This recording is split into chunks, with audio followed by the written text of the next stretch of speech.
Coral Gables, Coconut Grove, and Pinecrest. That's where I live, work, and send my kids to school. If you're looking for an agent with local knowledge, access to hundreds of homes that you will not see on Zillow or the MLS, and a national network in every major market in the country, my name is Levi Meyer with Compass. My phone number is 786-222-5097. This is Live with Miami's Community News, and I'm Michael Miller. Special guest today is David Magnusson. Thank you very much for joining us. Thank you for having me. We're going to do a little history on you, a little bio. Yeah. So you spent 36 years in service in the police departments. Is that right? Almost 37. Almost every day counts. See, that's right. Every day. And he's a great historian. Okay. Yeah. So you had North Carolina, then you were the police chief at El Portal, and you worked for the Miami Police Department as an officer. I worked my way up to major and then ceremoniously was given the rank assistant chief. So I retired technically as an assistant chief after 30 years, went to North Carolina to the Marine Corps city of Havelock, which is home to the Marine Corps Air Station, Cherry Point. We came back to South Florida, grandkids and all. We missed the traffic. And opening came up in El Portal, and I took it, jumped at it, and I was there for almost 3 years as well before I finally retired. You with Miami Police, that city Miami Police Department, you started when you were 22. 22. Think about it. Most 22-year-olds today are inside playing on a computer somewhere. Sorry, Amber. Different times. Yes. Different times. Okay. And then what are some of the things that you did? You did some stuff at the Hard Rock Stadium not too long ago. What was your involvement there? In what stadium? I'm sorry. Concerning the security lapses at the Copa American final, no? No. Yes. There was a show we did on that, which Robert and I did, where for Vets and Badges. Oh, that's it. So you have a show with Robert Asensio. Right. Good friend, great person. And we did a show on that following that because that went hand in hand with the security lapses over at the soccer. It was a day or two after the attempted assassination of President, at that point, former President Trump in Pennsylvania. So there was a lot going on that weekend. And we were talking about that with some law enforcement professionals. And you bring that up at the Ultra Fest. I mean, the first couple of years, it was like a disaster, it seemed, as far as security. But then they sort of straightened it out. There's nothing like experience to put the best plan in place. And they really do. Now, I can tell you I was a lieutenant over the crime suppression unit, for lack of a better word, jump out, undercover, but jump out in the toughest parts, toughest areas. You did that? Yeah, we did that. But we were there for the second Ultra Fest, working among the crowd undercover. There weren't so many fights. There was a lot of people trying to sell narcotics, and a lot of arrests were made. And, to the credit of Ultra Fest and how it progressed, those arrests went down. I think people are a little bit wiser into trying to mess with law enforcement or to ruin a good time, and things went better. But it's like everything else in life. When it first starts out, there's always room for improvement in anything. Yes. So you became a cop, but in the meanwhile, you fancied yourself as a boxer, right? Which I admire just as much as the place. Hate to say it, officer. I'm proud of the fact that I've taken that walk many times in the amateur ranks. To say I was any sort of great fighter would be to say I got a paint-by-number kit and you're comparing me to, Van Gogh or We're going to something. take a look at some of these pictures. Okay, let's put that first one up.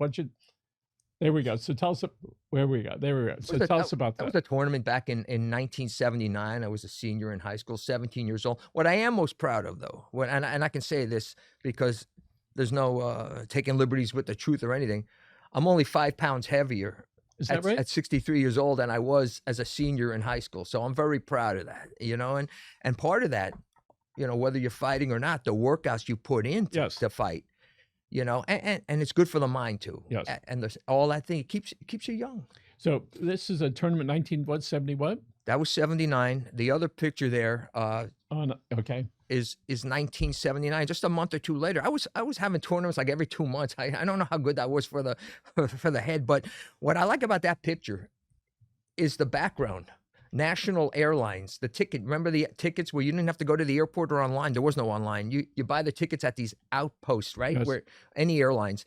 And that shows just how old I am. If you have National Airlines, I'm David, fly me. Yes. That's the old commercial one. Okay, we got another picture, I think, Amber.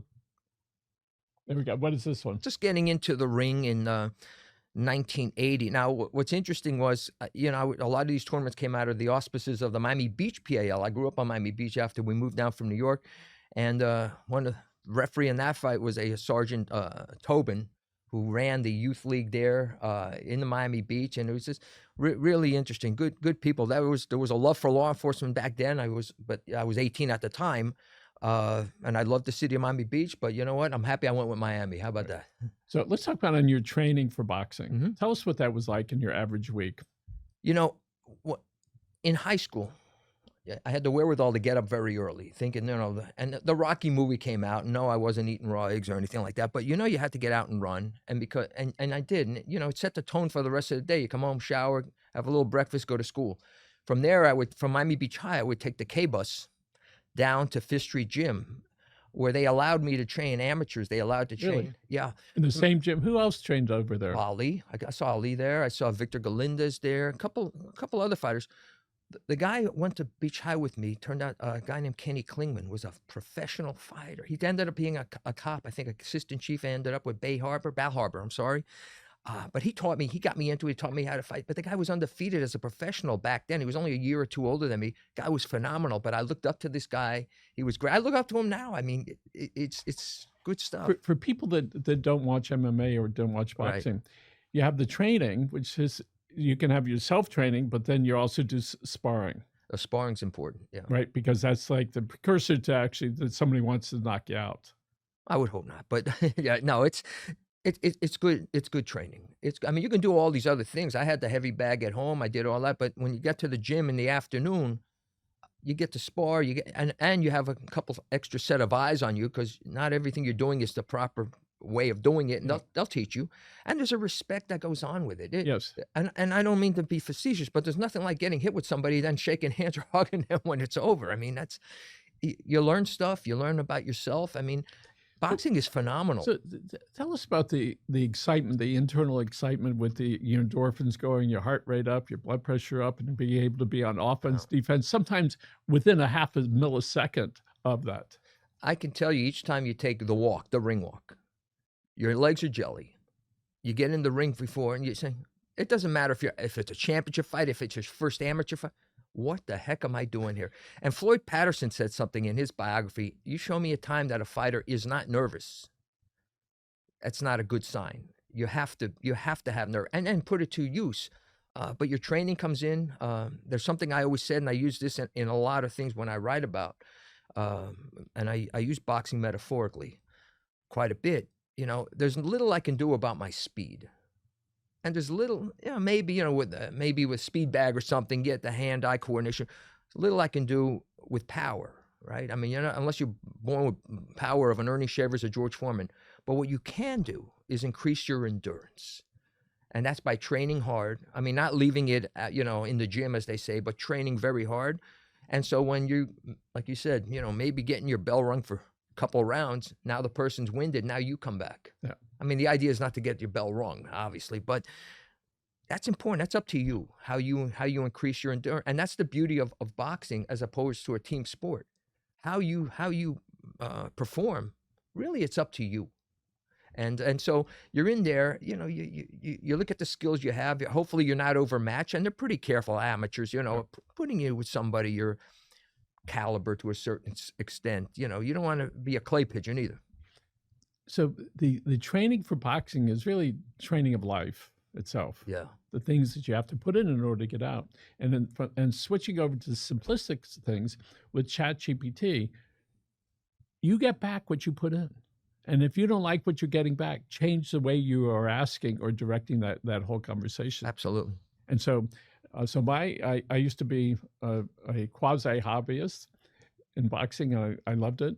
So now what I do is when I go to chat, my training is prompting somebody else, because it's almost a person, to give you back what you're looking for. And if you don't do it correctly, you're not going to get back what you want.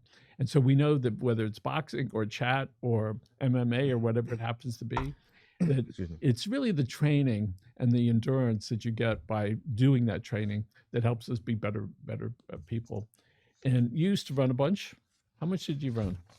No, I would run miles. I would enjoy it now, and I never had a problem. A year or two ago, You said, "Where's the stop sign?" the knees, and You so said, "There's the stop sign. I'm going to get there." no, I'm telling you, I can't because of the knee. It's bone on bone. I've had meniscus repair. It's So the essence of this conversation seems to be when you can do it, you need to do it because there's going to be a time that you're not going to be able to do it. but you can find another way to do it. I have an elliptical. I have one of them M3 machines from Bowflex, which is a killer workout. It's not the same as being outside running, but you make excuses or you make do. Yes. I prefer to make do. Not that I'm fighting anymore. I've reffed and I've transitioned to reffing, but no, I mean. And that was one of the pictures that we saw a few minutes ago. I used to run marathons, and I would always try to find something that was significant to me. And I would have a little camera with me. And so the first couple of times there were people that were in wheelchairs or crutches. One day we're running San Diego. The guy's having a heart attack, and they're doing CPR. I stopped running. I started walking. And I'm thinking about his family at the end. I'm thinking about there I am in all the good health doing it. So I run it. I come back to Miami. I write the story, what that was like. When I got done with the story, then I called. It turned out he survived. But right then I realized you have to do the story when you can, because if I would have called first, the energy would have been would have been gone. And so it is with boxing or storytelling. And I know you're a great storyteller. You do some writing now. You're on a show with Robert Asensio once or twice a week with that right here. And you bring on guests. Last week you had, I think, a professor that was on. And the essence of the beginning seemed to be talking about the health issues and concerns for first responders. You have plenty of experience in it. Let's talk a little bit about that and why you're doing the show. Why we're doing it, we'll get that question out of the way first. Robert and I are both passionate on the health Former police officer. Police, fire, first responders, military. Yep. We started it before Vets and Badges with the silent struggle, but it's grown into something bigger with vetsandbadges.com, and it's a fabulous website for people to look into and free subscribe if they so wish. A lot of stories out there that could help others just by looking at it and hearing the trials and tribulations of military personnel, of law enforcement, of fire, and the training they go through, their stories, how it affected them, and how they got through it. Basically, the endurance. We talked about endurance, as being in my estimation, the most important thing in training. Their endurance, how they got through it. And those that didn't get through it, how did they get back on track? David, when we see with police officers, sometimes you love the police and the other time, no, there's a cop behind me. I don't want to get a ticket. Firemen don't have that issue because everybody loves the firemen, right? Doesn't mean that they don't have issues. But from the time you guys started doing the show, we had the former director of the Miami-Dade Police Department, where he's alleged to have tried to attempted suicide, and he hit his ear and part of his head. Also, interesting enough, there's a show here every 2 weeks where the husband, a fireman, who was a guy, killed himself. So during the times you started here, we had one which was attempted suicide, and the other was successful suicide. So it's right here among all of us. And so, what is it that caused you to move from the silent struggle to this next step? Well, Vets and Badges, we're bringing in people more. I mean, we were hearing from professionals. We had a great array of professionals come in, including Carlos Martinez, Public Defender's Office, Kathy Rundle, State Attorney, just really solid people, Judge Leifman. Now we want to hear the stories of people telling them what happened. How did you get through it? What did you do? What advice can you give? It's that important. There's a saying in a couple of the shows that different people have said, in regards to suicide, it's a permanent solution to a temporary problem. And, you sit back and you listen to what that means and you go, yeah. And if it could just resonate with some people, and we always put out the numbers and stuff of importance that people need to go, we're not trying to be psychologists. We are just let people see what's happening, that they're not alone. So my perception, people, the special forces or the police or the firemen, macho, whether it's a male or female, I can do this, I can handle that. How does the department get to them and say, yes, you can be that, but you got all this other stuff that's going on like a human being. So through the last year or so you've been doing these shows, what do the professionals tell you how somebody can move from feeling really macho to, hey, I need some help? What is that like for them? Well, a lot of the times what you're hearing is that it's concealed, it's suppressed.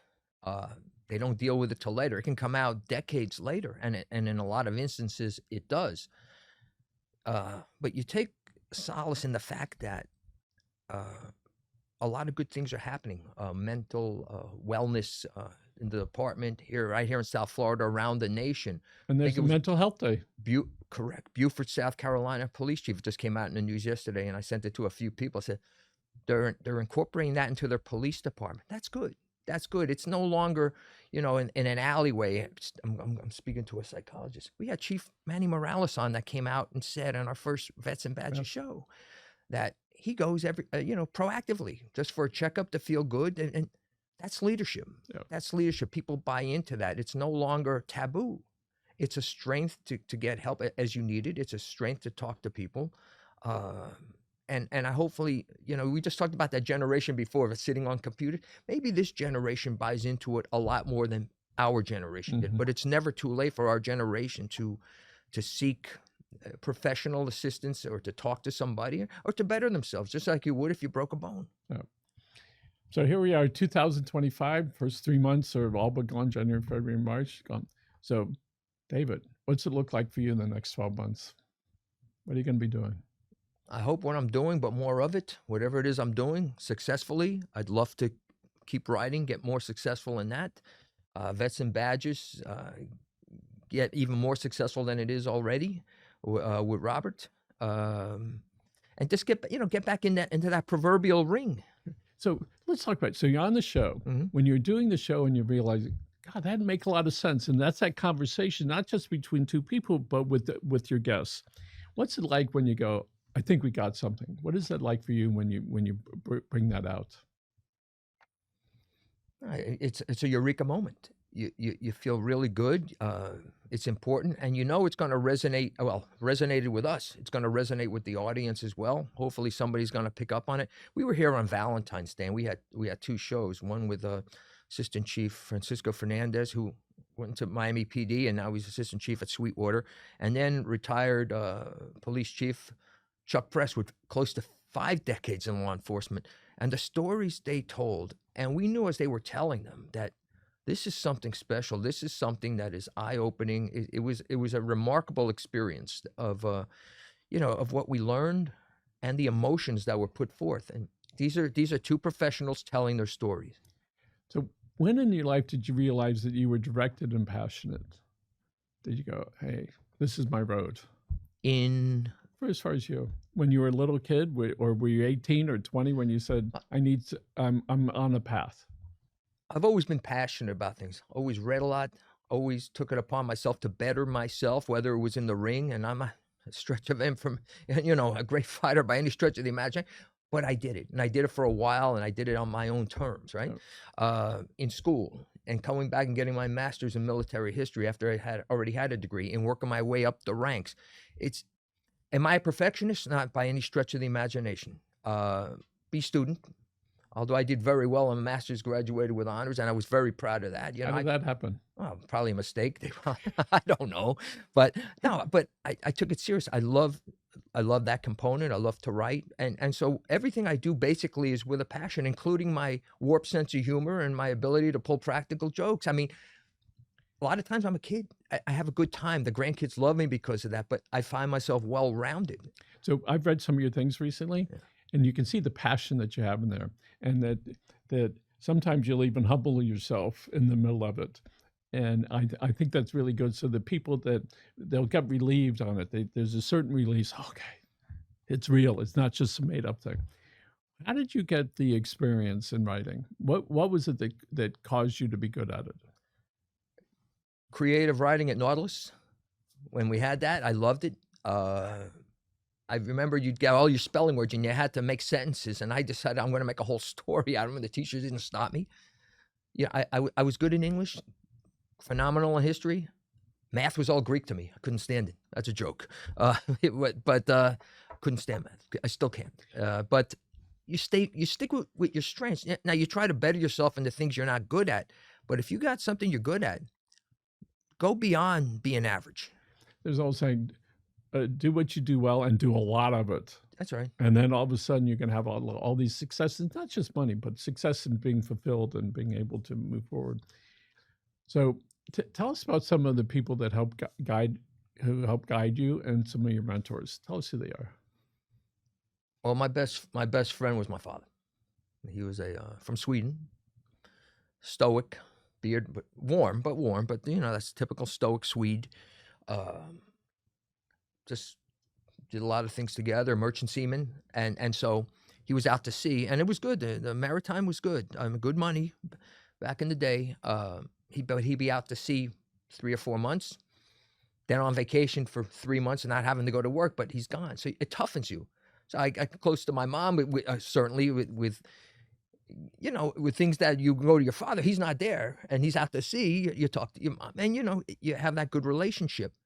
But there was no better feeling in the world when you're going to have to fight your mom. My sister and I were going to have to fight our mom for his attention because he's going to be home for 3 months. And if it happened to be in the summertime, that was the best feeling in the world. But it also toughened you up because when he was going to go out to sea 2 weeks and he's going to be home for only 2 more weeks, you start feeling down. And it toughens you up to a certain extent. He was my mentor, my best friend. My son, all my sons. So I'm not even going to pick on that. They're all different in different ways. But mentors growing up, definitely my father. I've learned a lot from a lot of people in the police profession. I learned a lot from people in the gym that took the time to teach. That were kind. I think what I learned from these people, these mentors, be kind, be real, speak. Say what you have to say. Don't sugarcoat stuff. But don't hold grudges either. I think that was a good life lesson because you waste too much energy on that. I mean, if years later somebody wants to shake a hand for something, unless, there's certain things you can't, obviously, but then do it. So 30, 40 years ago, I have an older brother who left the family business, and there were some misunderstandings, would be an understatement. And about 10 years ago, I said, if he was to die, would I go to the funeral? And I said to myself, yes. I said, okay. So start on your journey to get to that point. And then I said, okay, I don't want to have to go to the other side of the street if I see him. I said, and I can see I'm moving towards that. And about 3 years ago, his wife said, it's time. A year ago, their adult son calls me. He says, I want to know what happened. Let's get together. I said, I'm going to tell you without judgment. You ask me whatever you want, and I'm just going to tell you. He says, I think we should all get together. I said, great. So we're planning it at my house. The family said, no, don't. I said, no, this is going to be at my house. David, you have to make this happen.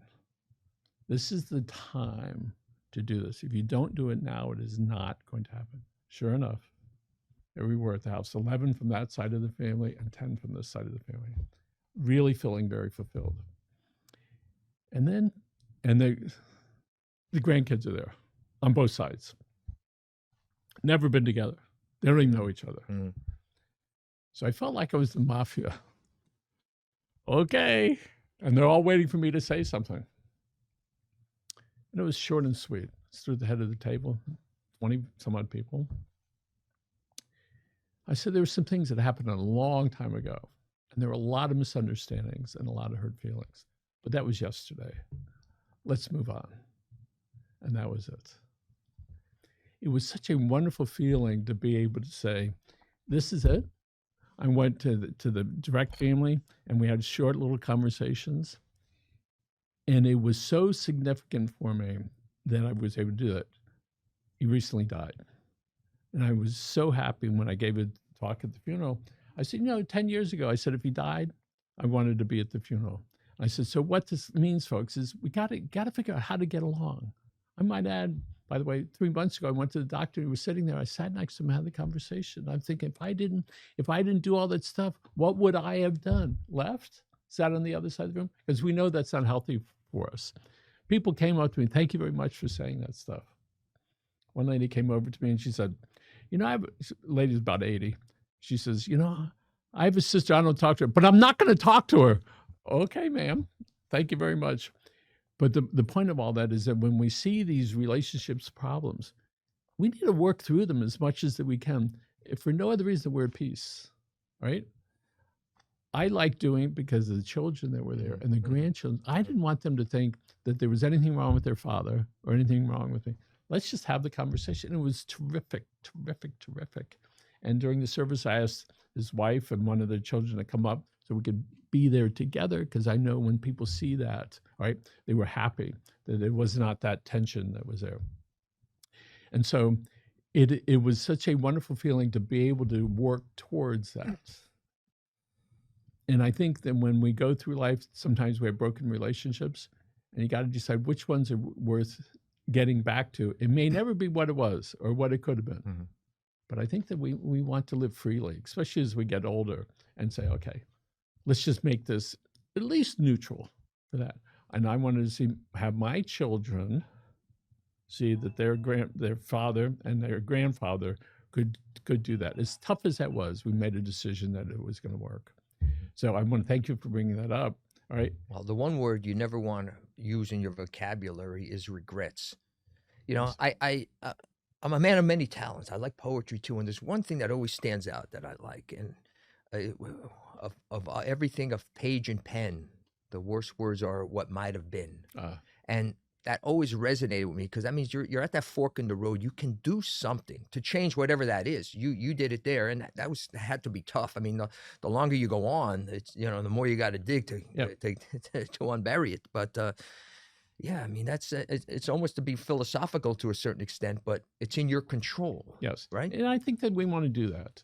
I might add, by the way, I was taking care of some family people died. I put a time capsule in words on the back of an urn. And I said, if you're reading this, you're related to the Millers. Let me give you a little history. And I left all these little hints in there, right, about how they could find us if they were looking, or the family. What a thrill it was to be able to do that, to be able to get outside myself, to recognize our mortality. And whether it's in 25 years or 50, and as I was typing the story, right, I was typing as fast as I could, because I'm thinking, do you know what you are doing? I'm saying that to myself. Absolutely. All right. And I typed as fast as I could, then went spell checked. I did all that. Anyway, so there is a relief and a very good feeling when you write. All right. Yeah. And so I love reading your stuff. Thank you. And I hope you continue reading. And we're going to start running that on our website. All right. Yeah. And that's going to come up pretty soon. And people can turn in on, they can find the Vets and Badges show at community newspapers, or they can go to directly to the website. vetsandbadges.com. And you got all the shows up there. Yeah. Starring you and Robert Asencio, former policemen from the school board and former state rep. And soldier. And what? And soldier. Oh, oh yes. Yeah. And then it turns out that I didn't realize one of his head officers in the Army was Mike Carricart. Okay. And it was like, wow. And so that's the way it all goes together. David, thank you so much for being here. Thank you. My pleasure. Always a pleasure. Yes. Thank you. And Shabbat Shalom to you. Shabbat Shalom. Amber, thank you very much for producing the show. And again, folks, thanks for watching. Remember, take care of yourselves and your family. Have a great day.